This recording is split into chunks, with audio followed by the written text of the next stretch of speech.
will now ask Declan Lynch to read the Roll of Honour. The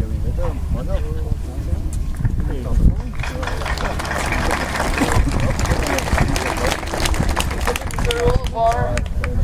Michael Gohan, 3rd of June, 1974. Frank Stagg, 12th of February, 1976. Bobby Sands, 5th of May, 1981. Francis Hughes, the 12th of May, 1981. Raymond McCreesh, the 21st of May, 1981. Patsy O'Hara, the 21st of May, 1981. Joe McDonald, 8th of July, 1981. Martin Herson, 13th of July, 1981. Kevin Lynch, the 1st of August, 1981. Kieran Doherty, 2nd of August, 1981. Thomas McElwee, 18th of August, 1981. Michael Devine, 20th of August, 1981.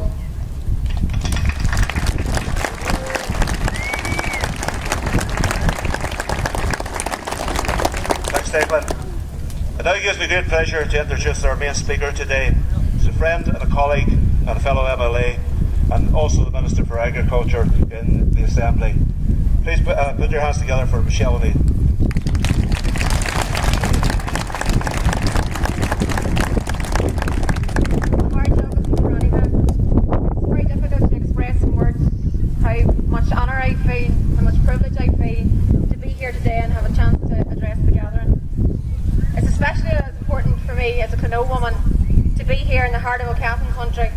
And might I add, it's great to see the dairy ones listening to the Tyrone ones every now and again. But in all seriousness, I just want to say that the rest of the island could learn a thing or two from the courage and the consistency of County Derry down through the generations.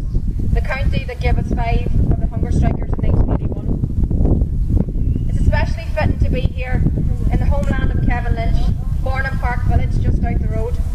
He played here as a child, went to school here, and learned his skills with a camel and a splitter around these fields. It was here that he grew into manhood and became part of the struggle before he was captured by the Brits.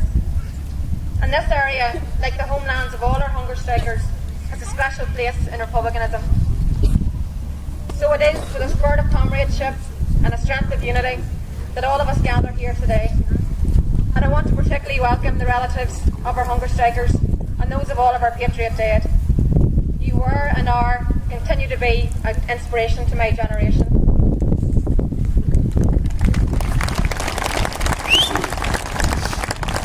I was only 4 years of age in the summer of 1981.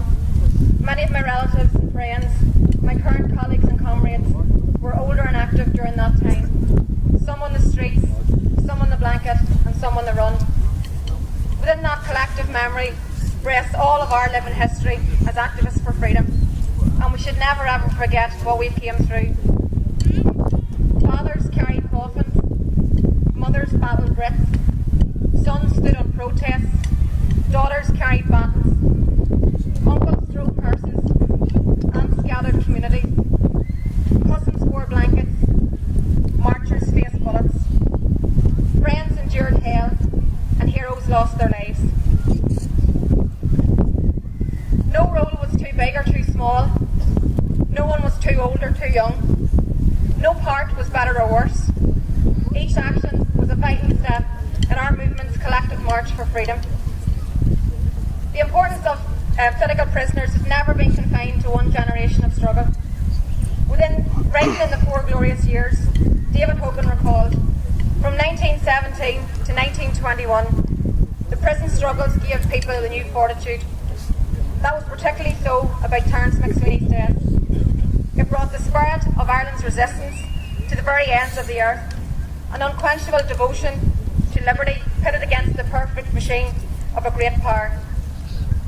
And so it was 60 years later, as hundreds of political prisoners stood in blankets in the front line of the freedom struggle both in Armagh and Longkesh, where they honed their skills as political activists and thinkers, where some became elected to Parliament, and where the demands for our sovereignty were politicised and internationalised as never before. the wall of the Sinn Féin office in Cullinan is a poem that gives voice to that vision of freedom, and it looks down on the work that we do every day. Sheena has read the poem today, The Rhythm of Time by Bobby Sands. The final verse declares, "It lights the dark of this prison cell, it thunders forth its might. It's the undauntable thought, my friend, the thought that says, I'm right."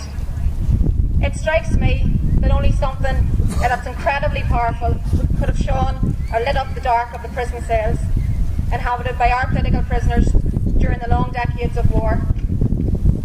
Only a flame with unbending reach and unbending power could have shone any hope into the darkness of the blanket protest and the hunger strikes.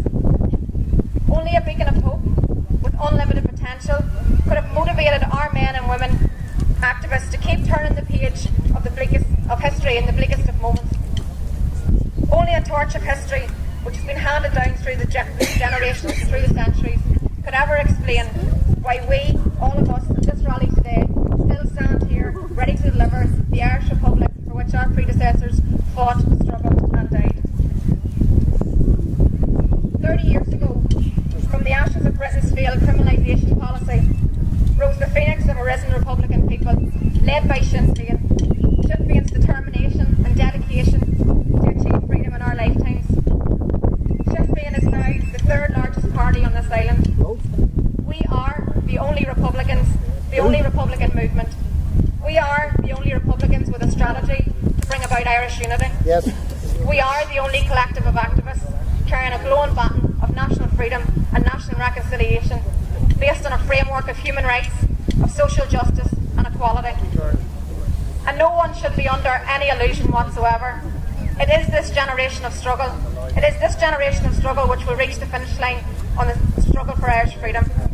Through our sustained focus on our strategy, through our sustained focus on direction, and a relentless exhaustion of political and democratic tactics.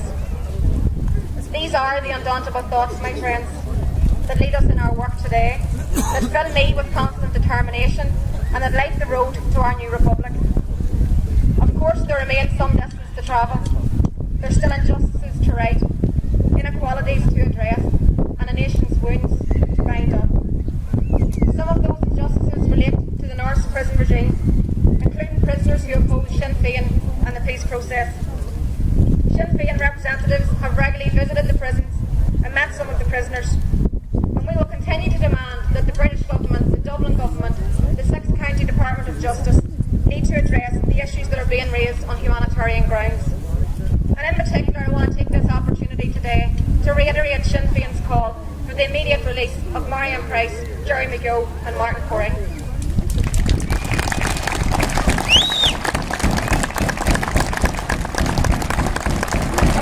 It's anyone's right to disagree with Sinn Féin's political and peace strategies and our practical promotion of the 1916 Proclamation and the 1919 Declaration of Independence, and I absolutely defend that political right. But I will not condone their apolitical actions. They have no Republican strategy and no political programme, and quite frankly, clearly some of them lack any politics either. They are only united. The only one thing that unites a lot of groups is their opposition to Sinn Féin, to the Sinn Féin strategy and the desire to reverse the political progress that's been made. The fear the